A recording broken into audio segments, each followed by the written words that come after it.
In the next few minutes, I'm going to have a look at some obedience in psychology. So to start with, we're going to look at Milgram's study in 1963, which demonstrated the phenomenon called obedience. What is obedience? Obedience is the change of an individual's behavior to comply with a demand by an authority figure. People often comply with a request because they are concerned about a consequence if they do not comply.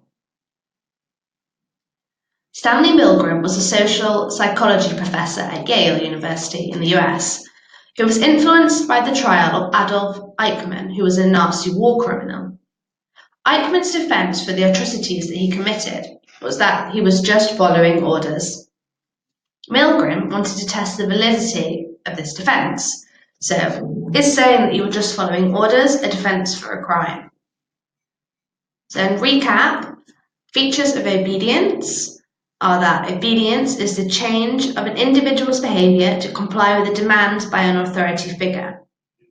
And people often comply with the request because they are concerned about a consequence if they don't comply.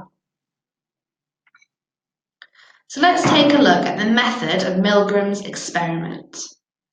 Milgram recruited 40 male volunteers who were led to believe that they were participating in a study to improve learning and memory.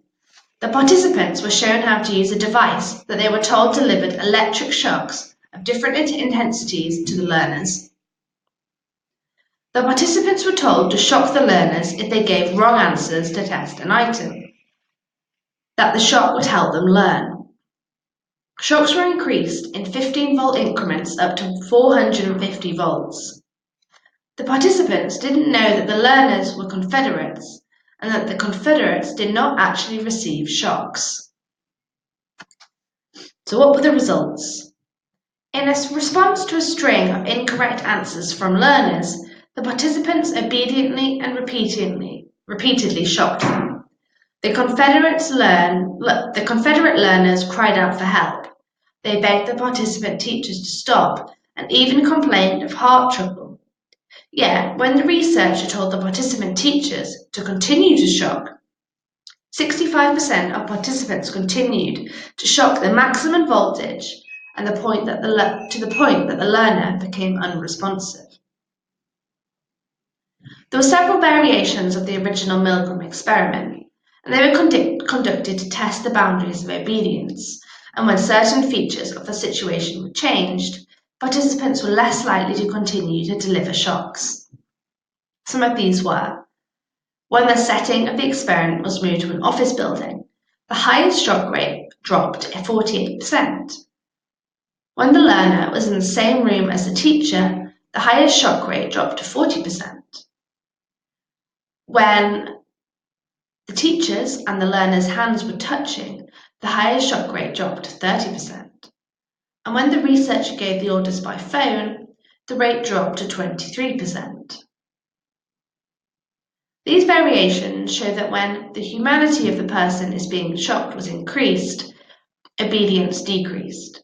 Similarly, when the authority of the experimenter decreased, so did obedience. So what did this show, and was it a good study? Let's have a look at that. The pros of the study was that the variables were strictly controlled. The variables could be controlled because the experiment was done in a lab. This means we can establish cause and effect. The cons of the study was that it has low ecological validity because they were in an artificial situation, i.e., normally people aren't in a situation where they're giving electric shocks to people. This means that the study has low ecological validity and you can't generalize it well. There was also deception because participants weren't able to give informed consent because they didn't know the real nature of the experiment and they weren't told that they could withdraw. There was also a lack of protection and the participants were visibly stressed during the experiment. But in the defense of Milgram in 1963, there wasn't really a formal ethical guidelines for studies. Some other cons were that it had a potential low internal validity. Internal validity is a measure of how valid results are.